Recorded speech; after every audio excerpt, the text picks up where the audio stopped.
Welcome back to the Profit Builder Unscripted. I am super excited about today's interview with my friend Robert Pleasance. And we talk about everything from how to improve your sales process and your close rate to how do you be more present in life and have a greater sense of joy in what you're doing every day.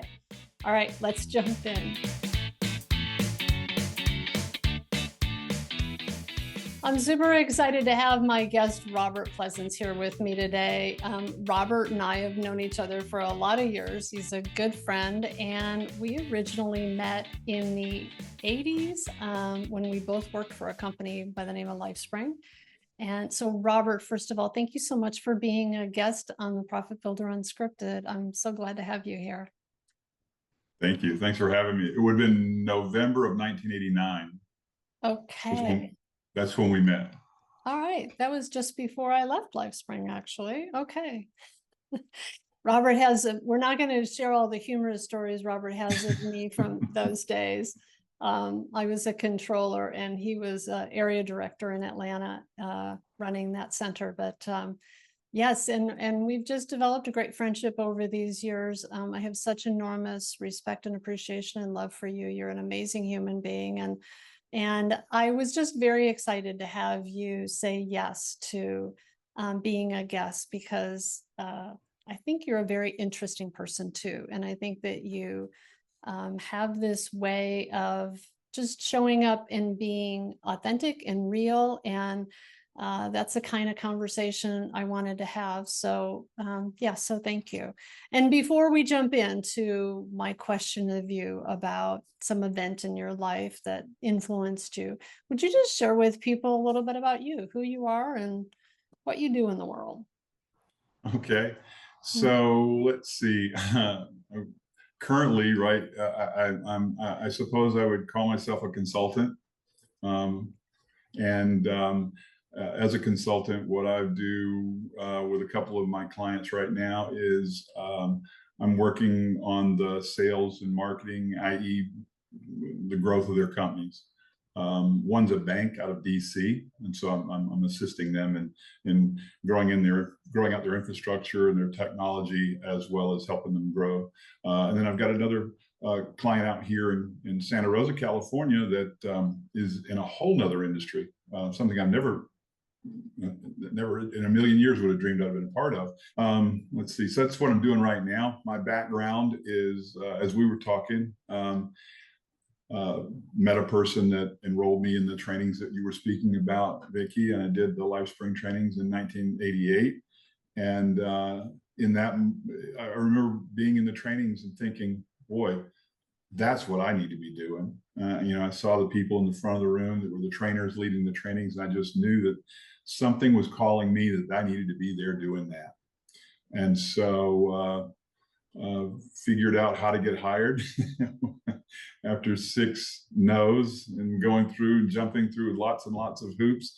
They were very selective back in those days. They just didn't just want to turn over a center or the front of the room to just anyone. And so I got hired, and we met, and I did that for a number of years, off and on. I would do it for 2 or 3 year sprints at a time, and then I'd have to leave and take a sabbatical for a while. Your expertise is in business development and building businesses and helping them position themselves to be able to sell. But your expertise is being able to really amp up that front end of being able to build a business. Yeah. Yeah. So when I consult, basically, I'm a hands-on consultant. I like to get in the field. I like to learn what they're doing, figure out how they're selling what they're selling, and see what I can add to the mix. Okay. Well, thank you for all of that. One of the things that I appreciate in listening to you too is that there's a flexibility in who you've been willing to be in the roles that you've taken and the choices that you've made about being willing to take the next hill, which may or may not, I think it relates to your story that we were talking about before we started, but I'm going to ask my question, which is, what is a moment or an event that happened in your life that sticks out that changed you in some way and positively impacted your life or your business or how you saw yourself, that like was sort of this defining moment or this changing moment that, yeah, that positively impacted you and how you see yourself and what you do in the world? You know, I know we talked about one situation. There might be, so we'll call it 1A and 1B. So 1A was obviously doing the LifeSpring trainings. I think that was a major life event that changed forever the direction and yeah, and the velocity at which I go through life today. I just I had no idea that type of education existed, and so because I did those trainings, I met my wife, and so the real defining moment for me would have been 1994-ish.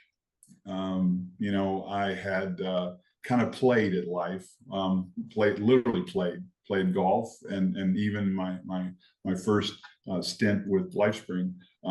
I was completely immersed as a student and just not thinking of it as a career or as a job, so to speak.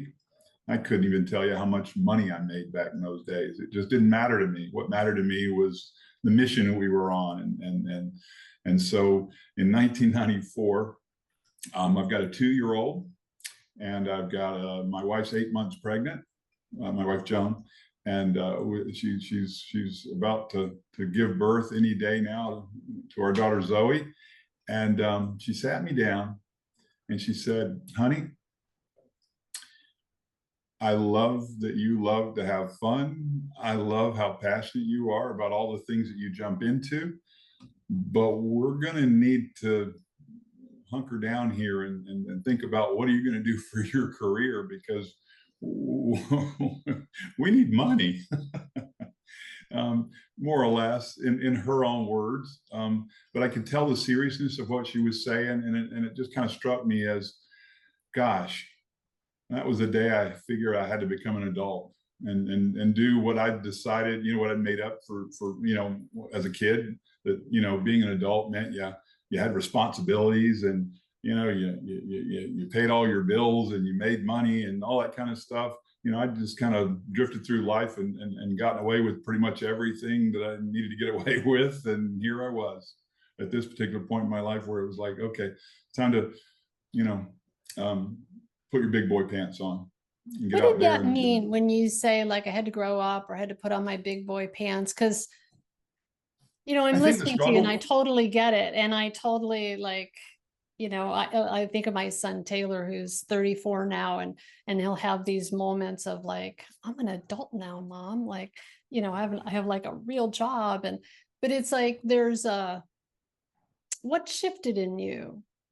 Right? Like, because there's I got to make a living, right? I got to take care of my family. My wife's 8 months pregnant. I got 2 kids. Like, your wife's like, hello. But what is it that, what shifted for you that because you have gone on to be, incredibly successful in your life. That has something more to do with than just the number of years that you've been on the planet. Yeah.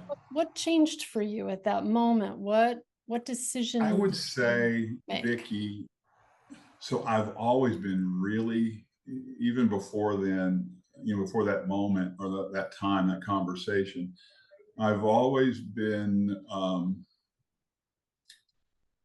very good at, if I see what it is I want, I can organize myself and just, I guess, increase my level of participation and commitment to make sure and get it done.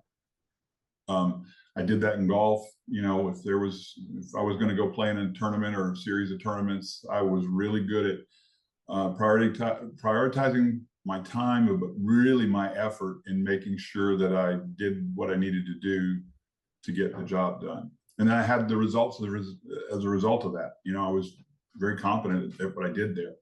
And I did the same thing at LifeSpring the first go around. So what am I saying? I think I just sharpened my focus, you know, my desire to go out there and earn in such a way that you know, there was never a doubt I was going to do it. It was just a matter of now. I just literally went, oh, focus on this now, if that makes sense. You know, it really is defining, you know, and honing in on what I needed to get done there, and doing it in a way. We talked about this a couple of weeks ago. Doing it in a way that I didn't feel obligated to do it. It was more fascinated by it. You know, it being whatever my goal is with any organization. You know, I love to be sort of propelled into doing something, fascinated by doing something, you know, enrolled in something versus just having to do something because I said I would, you know, obligated to do something. So I've never been a good person from that. So how is this moment different? Because I'm listening to you and I'm thinking, okay, was it you and Joan sat down and went, okay, I have this goal, like we need to make this much money. And you were like, all right, I'm going to figure out, like, now I know where I'm going. I'm going to figure out a plan for that. What I'm trying to figure out as I'm listening to you is what's the thing that propelled you forward? I get it that you had enough confidence to go, if I set my mind to it, like you've kind of like this business development gene of yours has always been in there, right? Like you've always had that ability, but something changed in that moment that had you focus it in a different direction. What was it that you had a goal? Was it that you, I know I'm just listening to this conversation and I'm thinking, something was different at that moment for you, besides just the conversation with Joan, that you shifted in your behavior. What was the thing you shifted in your behavior? It was, I guess what shifted was, it's interesting. So the material things in my life didn't make much difference back then. And all of a sudden, I believe I started to pay more attention to literally money in the bank, you know, buying a house, you know, making sure that everything was taken care of for my kids, my family. So I know that was part of it too, where, you know, call it much more, what's the best, sort of a woo-woo existence prior to that. Does that make sense? Say more about that.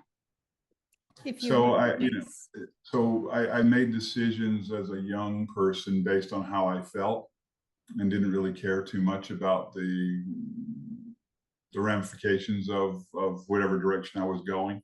I always knew deep down I could pretty much make things happen, but I was really, really not so much worried about the trappings of what I did. You know, again, trophies weren't that important to me. It was really the feeling of being in you know, in an event or playing in a tournament that was much more important. Even though I won tournaments and made money doing it, that was not what really motivated me. It was more the experience, if you will. And so I guess when I talk about becoming an adult, it was I started to pay more attention to the outcomes and to the results versus just showing up in life. So I could do both, I suppose. I didn't lose the other side, but I certainly brought, you know, paying more attention to the objective to the mix. Yeah. I don't know if I'm answering your question. Yeah, you are. I will tell you that there's something very interesting as I'm listening to you, because I'm in the middle of reading this book called The Four Agreements for the probably the third time. I read it many years ago and I'm rereading it. And I'm on the fourth agreement, which is called it's do your best. And what's interesting is he's talking about this whole thing about being completely present in life and knowing that the rest of it is going to turn out versus having like looking at whatever you do day in and day out be a grind, looking at it like it's I have to do it in order to make Right. money.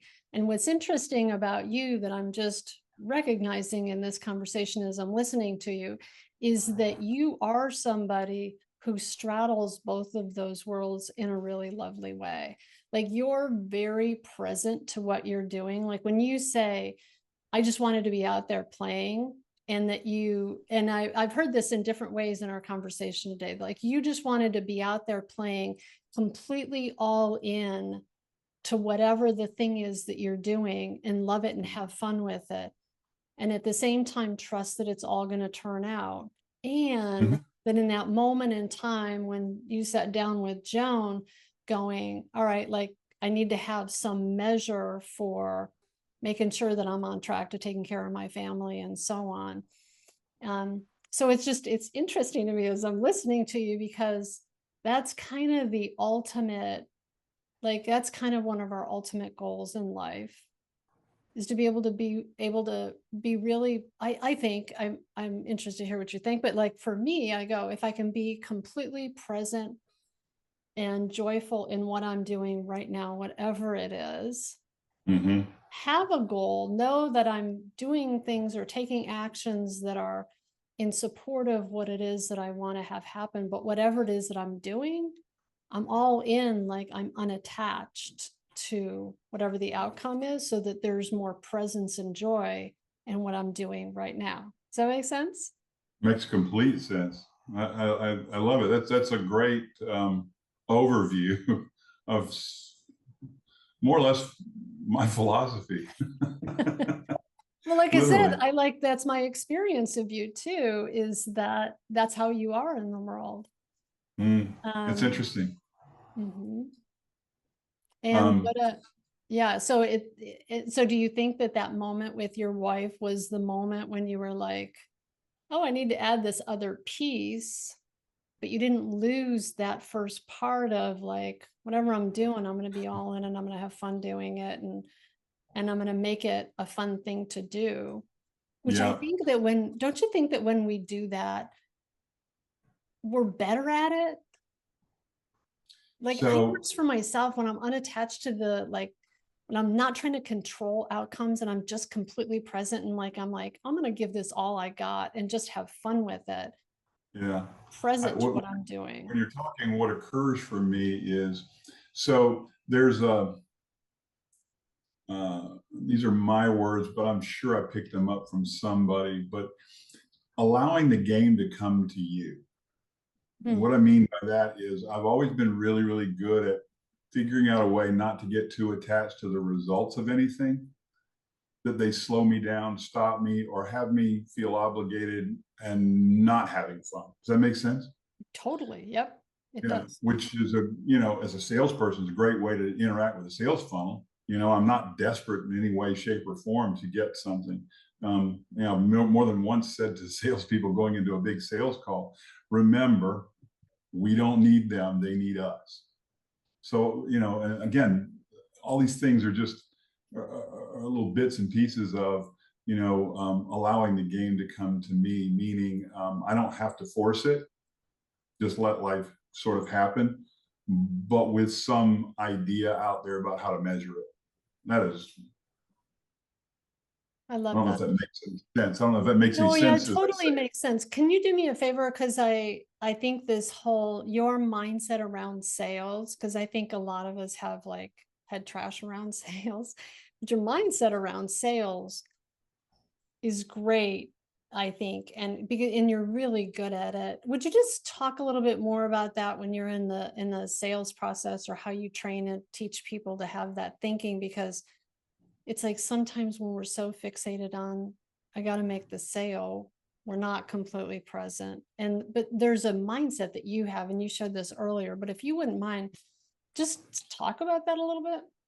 Yeah. So again, I'm just going to piggyback on what you're saying right now. What comes up first for me is I think with salespeople, one of the things that I've always impressed upon teams that I've worked with, and what I also do when I look in the mirror is that I've got a real clear sense of I am not my results.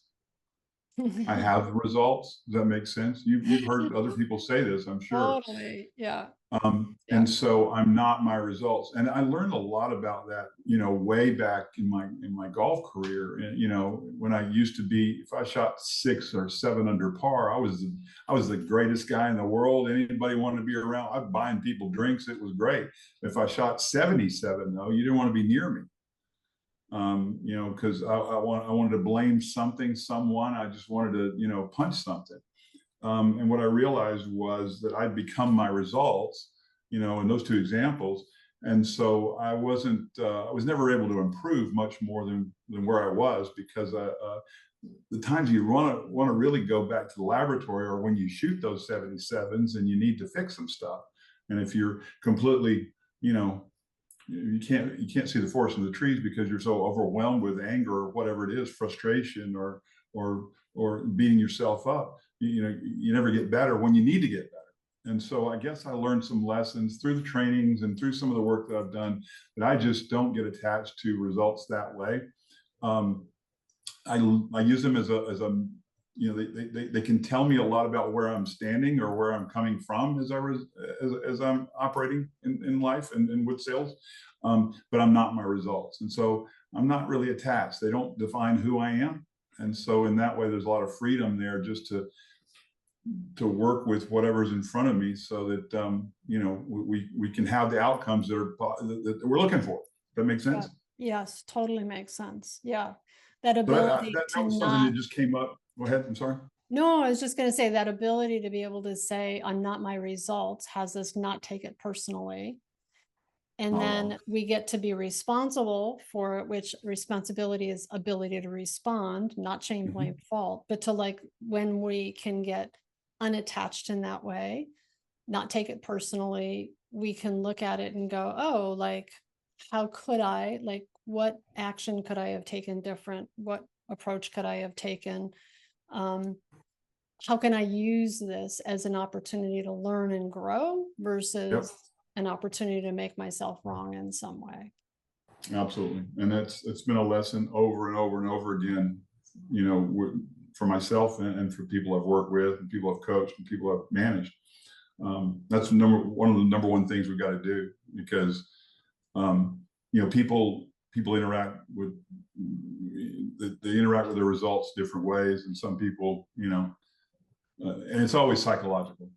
Yeah. And so if we can remove the psychology of it a little bit and have people be able to see the forest in the trees, and they can typically learn from their successes and learn from the failures, and just become more competent at whatever it is they're doing. And so I've figured out ways to do that for myself. As we were talking at the beginning, back when we first, before we jumped on this particular recording, um, I've I don't know where I heard someone say this, but they said that sales is a transfer. It's my ability to transfer enthusiasm. So when I become really passionate or enthusiastic about something, my ability to transfer that to you is really the sales process in a nutshell. And I think I've been pretty good at that too. Like, I figure out a way to to get organized around whatever the product and service or whatever it is that I'm selling, in a way that the enthusiasm comes across in what I say and how I just show up and how I follow up, and everything throughout the sales process, all the different parts. That enthusiasm shows up there. And if I can't get enthusiastic about something, I probably don't do it. Yeah. So Like, can you just define, when I first heard you use that word earlier, when we were talking enthusiasm, you talked a little bit more about it, because sometimes, like, I just had a conversation with somebody earlier today that was a client that was talking about this person that she had met with. And she goes, he's a really nice guy, but he's super salesy. He's always like trying to, you could just tell he's always trying to sell something. And I think those are two very different things. Hmm. So when you talk about enthusiasm, you're not talking about, hey, it's all going to be great. And you're trying to, like, sell snow to Eskimos. It's No. more, so can you just, because there is something else I Yeah. think that is, what do you mean when Here, enthusiasm? yeah, a great example would be here at Armoris here in Santa Rosa. So, security guard business just is not the sexiest business in the world. However, what Eric and his team here are attempting to do is bring some life back to this industry, if you will. Kind of, he says it, giving guards their minds back. Meaning, once upon a time in the security world, people were respected and people paid attention to the security guard. And if they said do X, do Y, do Z, that's what you did. And in the last 30 or 40 years, that's kind of gone a different direction now. And so it's a low cost job that people are frustrated and because they don't want to be in that job. And so, but it's the only thing they can get. And so there was a lot of that. And so what these guys are trying to do is literally transform this industry and give the guards some respect and some dignity. And so, when he was telling me this, all of a sudden I go, now I can get behind that. That sounds like something that we might want to do. Transforming an industry, that's something that I can certainly be enthusiastic about and get some passion about. It's not so much the dollars and cents of having a guard on site. It's not about the uniforms they wear or any of that other stuff. It's really about, can we take care of these people? And can we provide them an environment where they can grow and thrive, and it's different than anything else that exists out there in the space. And so that's what I'm talking about. I've always been really, really good at that. The last company, Rhino, was a software company that transformed the way that people were doing one clerical function. You can relate to this, given your background, is reconciling escrow accounts. So basically making sure that everything balances. When you've got lots and lots of other people's money coming and going in an account, it's difficult sometimes to know where all the dollars and cents go. Well, this software did it all, behind the scenes. That plus I love the family that created it. And so it was easy to get passionate about that too. And then, so throughout my career, I'll figure out a way to become, really, So you're really talking passionate. about what I'm hearing you say is that you're talking about getting in touch with what's the thing that's going to make it an incredible, valuable experience for the buyer. Yep. And being able to be in touch with that yourself and really have an appreciation and understanding of what great thing can come to that person or that organization as a result of having it. How can it improve people's lives? How can it improve people's businesses? That your enthusiasm is around that. And then I would assume that when you have that, you first have you have that clarity of what that is. And then you have the confidence to be able to go have those conversations that have people be able to experience that benefit from you based on how you communicate about it. Yeah. Yeah, more or less. Yeah. It's really, it helps us both in the sales process. So I've never looked at sales like a tennis match. So I'm not going to say X and then you say Y and I say Z and you say B and, back and forth. I've always worked to get around to the same side of the net as you and say, okay, now let's figure out together how we can set this call up or this meeting up or this discussion in such a way that you get what you're looking for. Yeah, love that. That's why I'm here. You know what I'm saying? Yes. Yeah. Nice. If you knew what I knew about what I got for you, you'd be beating me over the head to get it. Say it one more time. I said it. And so there's always been a little bit of this in me too, where, if you knew what I knew about what we could do for you, you'd be beating me over the head to do whatever it is that I'm selling you. Well, and part of that is that you know your product really well though too, right? And you know its benefit really well. Yeah. Although I know they never even gave me a password to the system. I couldn't tell you what was going on in that software. system, but I was pretty doggone passionate about everything I knew we could do for it. Right. You know what I mean? That's all you need to know. You don't need to know all the mechanics of it, right? I don't need to know how to build a house and how to pour concrete and put up framing in order to know that's going to be gorgeous. Yeah. That's exactly right. Yep. I know we went in a different direction by talking about that, but thank you, because you know, it's all you know, and it relates to even to back to your story that, you know, there was this moment when you had this decision when you were talking with Joan about, she's like, dude, you need to go get a job, that you brought, you know, you brought that mindset. You brought that mindset of, yes, I need to set a goal, but you also brought that mindset of being really present to what you were doing so that you could have more joy in it, which even speaks to what you're talking about in terms of sales right now, like that ability to be able to be really clear about what it is that you are, the offer, that being able to have that enthusiasm, you have a lot of clarity, and you're super present with what that clarity is when you're in that sales process with somebody. So yeah, in that value and what they get from it. Robert, thanks. This has been really fun. Well, you can just come everywhere I go and reframe what I say, because your overviews are fantastic. Oh, yay. Well, is there anything else that thank you for being a guest. I really appreciate this. I know it would be a fun conversation with you. Any other thoughts that you want to share before we close? No, can't think of anything. I know we spoke a minute about, you know, you're in the industry you're in. I guess for a lot of for your clients, a lot of times, I guess since COVID, the phone stopped ringing for a lot of those folks. It has definitely been different. Yes.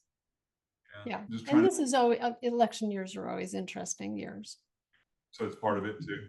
Yes. Everybody's trying to figure out what's going to happen economically, and yeah.